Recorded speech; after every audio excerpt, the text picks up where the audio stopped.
Salam sejahtera Malaysia. Denyut nadi suara rakyat bergema di channel ini. Terima kasih kerana bersama-sama dalam channel ini untuk mendapatkan berita-berita terkini yang sensasi, mantap dan terbaru. Bagi anda yang pertama kali bersama dalam channel ini, jangan lupa tekan butang subscribe, like dan share. Terima kasih sekali lagi. Denyut nadi suara rakyat bergema di channel ini. Berita terbaik di channel ini. Kita jumpa lagi.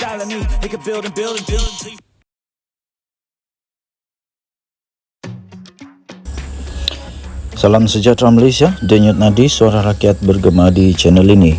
Berita terkini daripada isroawani.com. Tun M selar tindakan AS guna veto batal draft resolusi gencatan senjata di Gaza. Berita penuh. Kuala Lumpur, Tun Dr. Mahathir Mohamad sekali lagi menyelar Israel dan Amerika Syarikat berhubung peperangan yang berlaku di semenanjung Gaza yang sehingga kini telah pun mengorbankan lebih 18,000 orang nyawa rakyat Palestin. Bekas Perdana Menteri itu berkata, tindakan veto oleh Amerika Serikat untuk membatalkan draft resolusi gencatan senjata kemanusiaan di Gaza semasa mesyuarat Majlis Keselamatan Pertubuhan Bangsa-Bangsa Bersatu PBB UNSC merupakan perkara biasa bagi negara Uncle Sam itu. Ini kerana, kata Tun Dr. Mahathir Mohamad, Amerika Syarikat diasaskan di atas pembunuhan beramai-ramai penduduk asli Amerika Utara dan hal itu tidak seharusnya dilupakan. Katanya, tidak dapat digambarkan kengerian yang menimpa Gaza akibat pembunuhan beramai-ramai oleh Israel. Zionis mendakwa mereka menghukum rakyat Palestin kerana pada 7 Oktober Hamas telah melancarkan serangan dan mengakibatkan 1,400 orang rakyatnya telah terbunuh. Tetapi Israel telah lupa. Selama 70 tahun mereka telah menindas rakyat Palestin, mencuri tanah untuk mewujudkan negara Israel, mengembangkan negara mereka ke tanah Palestin, membina penempatan, menangkap dan memenjarakan ribuan rakyat Palestin tanpa bicara, menyiksa mereka, membunuh rakyat Palestin setiap hari, merampas Baitul Muqaddis dan Tembim Barat, kata Tun Mahathir. Tun Mahathir juga berkata rakyat Palestin telah berusaha untuk mendapatkan kembali tanah mereka. Mereka juga menerima negara Israel, tetapi penindasan, pembunuhan, penodaan Al-Aqsa, penahanan dan penyiksaan, pembinaan penempatan dan lain-lain masih berterusan, katanya dalam satu kenyataan pada Rabu. Mengulas lanjut, Dr. Mahathir berkata, adalah luar biasa bagi Hamas yang akhirnya melakukan keganasan untuk membalas dendam terhadap Israel, dan sekalipun Hamas telah melancarkan roket terhadap Zionis, ia adalah kurang daripada apa yang pihak lain akan lakukan jika tanah mereka diduduki oleh orang lain. Jelas beliau lagi, apa yang dikatakan hukuman terhadap rakyat Palestin adalah tidak seimbang dengan kerosakan yang dilakukan oleh Hamas. Katanya sudah 18,000 penduduk Gaza telah terbunuh dengan 70% daripada mereka adalah wanita dan kanak-kanak. Malah bayi juga tidak terlepas, kata Mahathir. Mahathir juga berkata seluruh bandar yang mempunyai lebih 1 juta penduduk telah dihancurkan ke tanah. Hospital dan sekolah telah dibom. Bekalan elektrik dan air terputus. Makanan tidak tersedia, tegas Tun Dr. Mahathir Mohamad. Seluruh dunia, kata Mahathir, telah menuntut gencatan senjata di Gaza, kecuali Amerika Syarikat yang kononnya juara hak asasi manusia dan kebebasan daripada penindasan. Denyut nadi suara rakyat bergema di channel ini. Untuk mendapatkan berita lengkap, sila layari isroawani.com bertarikh 13 Disember 2023 bertajuk Tun M selar tindakan AS guna veto batal draft resolusi gencatan senjata di Gaza. Denyut nadi suara rakyat bergema di channel ini. Bye-bye.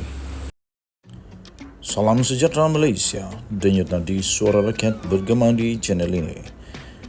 Jangan lupa tekan butang subscribe, like dan share. Malaysia kita punya, cintai Malaysiaku, kita jaga kita.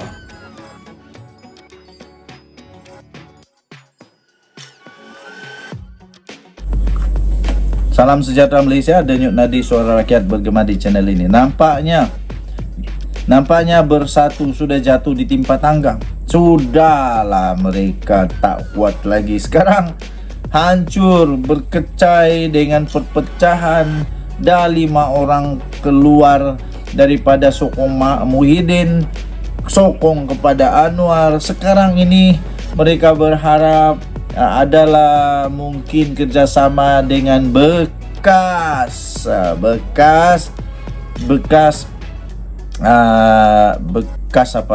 kawan, entahlah, saya pun tak tahu bekas kawan ke apa, tapi mereka mungkin mahu ada kerjasama dengan GRS, Gabungan Rakyat Sabah, tapi akhirnya mereka kesianlah dapat keputusan GRS mungkin tolak kerjasama dengan Bersatu. Itu kata penganalisis. Saya pun fikir lebih baik GRS janganlah bekerjasama dengan Bersatu. Kalau sudah bersama dengan kerajaan, lebih baik bekerjasama dengan kerajaan lah. Jangan bikin pening di negeri lain, di persekutuan lain, itu bikin pening. Harap-harap GRS buatlah keputusan terbaik. Jangan bikin pening. Di negeri membangkang, di persekutuan dengan persekutuan, hairan bin ajaib. Nanti susah begitu. Tapi kalau GRS memang tolak kerjasama dengan Bersatu, memang kesian lah Muhyiddin. Kesian. Dia hanya ada satu lagi tempat berpaut, PAS. Itu sejalah. Nasib baiklah PAS terima. Kalau tidak, entah macam mana Bersatu. Kuatkah tidak? Tidak pastilah. GRS mungkin tolak kerjasama dengan Bersatu, kata penganalisis. Penganalisis berkata parti pemerintah Sabah itu tidak mendapat sebarang kelebihan sekiranya menerima Bersatu dalam gabungan itu. Saya dah kata, bikin apa? Tiada kelebihan pun. Bersatu bukan kuat pun di Sabah. Bukan kuat pun di Sabah, tidak. Bersatu tidak kuat di Sabah sekarang ini. Dulu ya mungkin kuat sampai boleh menang. Tapi sekarang ini, saya rasa tidak kuat lah. Hampir-hampir tidak disebut sudah ini Bersatu di Sabah. Petaling Jaya penganalisis politik berasa ragu-ragu tentang reaksi Gabungan Rakyat Sabah GRS terhadap cadangan terbaru oleh Bersatu untuk bekerjasama menjelang pilihan raya negeri itu akan datang. Ini daripada FMT, daripada Free Malaysia Today, 2 Disember. GRS iaitu Gabungan Pemerintah Sabah yang terdiri daripada 7 parti menolak untuk bekerjasama dengan Bersatu pada akhir tahun lalu atas alasan perbezaan yang ketara antara kedua-dua parti. Fellow Majlis Profesor Malaysia iaitu Jeneri Amir berkata pengunduran Bersatu Sabah dari Parti Nasional tahun lalu menunjukkan ia sudah mengalami masalah keyakinan dalam landscape politik Sabah yang lebih luas. Katanya kemasukan Bersatu ke dalam GRS kemungkinan besar akan mendapat tentangan hebat dengan keraguan terhadap kepentingan parti itu dalam gabungan. Kata kenyataan itu, GRS adalah gabungan kukuh dengan majoriti 2/3. Tidak ada sebarang alasan untuk bekerjasama dengan Bersatu, sebuah parti yang lemah. Kesian juga lah, ayat ini memang padulah mengusik jiwa, sakitnya tuh di sini. Tidak ada alasan untuk bekerjasama dengan Bersatu, sebuah parti yang lemah. Bersatu bukan parti tempatan, tetapi menyamar sebagai parti tempatan, katanya kepada FMT. Salam sejahtera Malaysia, denyut nadi suara rakyat bergema di channel ini. Baru-baru ini Malaysia dikejutkan dengan pendedahan daripada SPRM yang telah membekukan akaun Aman Palestin kerana sedang disiasat untuk penyalahgunaan atau pengubahan wang haram. Tiba-tiba rupa-rupanya pada 1 Disember 2023 muncul satu berita kononnya Mukhriz ada kaitan dengan Aman Palestin. Mukhriz ada kaitan dengan Aman Palestin? Biar betul nih. Akhirnya, tapi apapun akhirnya Mukhriz tampil memberikan penjelasan. Tapi memang agak mengejutkan lah. Kenapa tiba-tiba nama Mukhriz ada di situ? Kenapa tiba-tiba nama dia ada di situ? Dia belum cukupkah dengan masalah yang sedang melanda dia dan partinya? Susah juga, kesian juga lah nama Mukhriz tiba-tiba muncul. Tapi akhirnya beliau tampil memberikan penjelasan. Mukhriz Mahathir menjelaskan bahawa dia tidak pernah menjadi penasihat aman Palestin. Entah macam mana, siapa yang bertanggungjawab yang timbulkan nama dia pun tak pasti. Entah macam mana tiba-tiba Mukhriz punya nama ada di sana. Tidak ada nama lain kah yang boleh disebut? Kenapa nama Mukhriz juga? Presiden Perjuang itu berkata, beliau tiada sebarang kaitan dengan NGO itu. Ini daripada laporan FMT 1 Disember 2023. Jadi penafian Mukhriz Mahathir itu menyusul catatan lama aman Palestin yang muncul semula di media sosial. Rupanya ada ungkitan lama. Presiden Pejuang Mukhriz Mahathir menafikan beliau pernah menjadi penasihat aman Palestin dan menegaskan beliau tiada sebarang kaitan dengan NGO itu. Penafian itu muncul catatan lama aman Palestin yang mengucapkan tahniah kepada Datuk Mukhriz yang dikatakan penasihatnya atas penganugerahan darjah kebesaran Kedah yang muncul semula di media sosial yang menimbulkan banyak persoalan mengenai hubungan Mukhriz dengan NGO itu. Okey, jadi Mukhriz Mahathir kemudiannya tampil dan memberikan kenyataan bahawa dia berkata, saya bukan penasihat mereka dan sudah meminta Aman Palestin AP untuk memadamkan catatan mereka.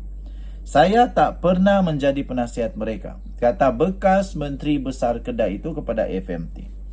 Aman Palestin sekarang ini sedang disiasat oleh Suruhanjaya Pencegahan Rasuah Malaysia ke atas dakwaan penyalahgunaan dana sumbangan sebanyak 70 juta ringgit Malaysia.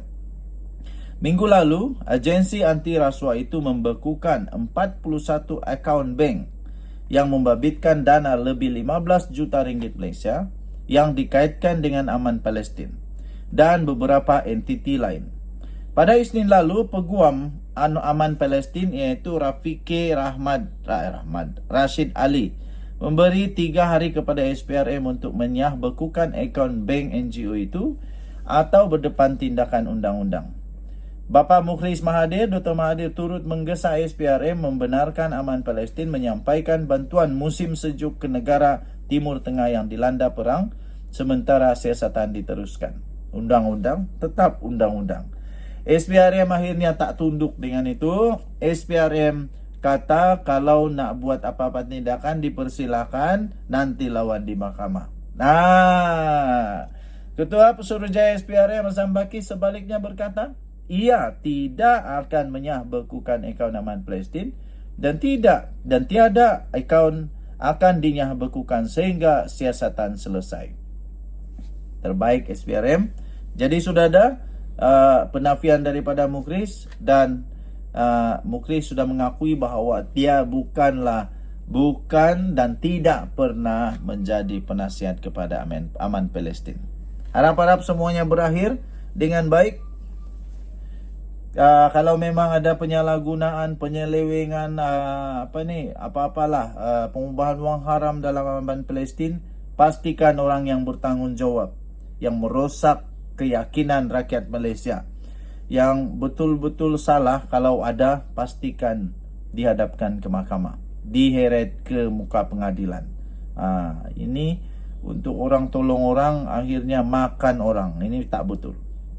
Kalau ada, pastikan berlaku. Kalau tiada, cepat-cepatnya beku kerana orang Palestin perlu bantuan. Tapi kalau ada, jawablah nanti di mahkamah dan jawablah juga di surga nanti.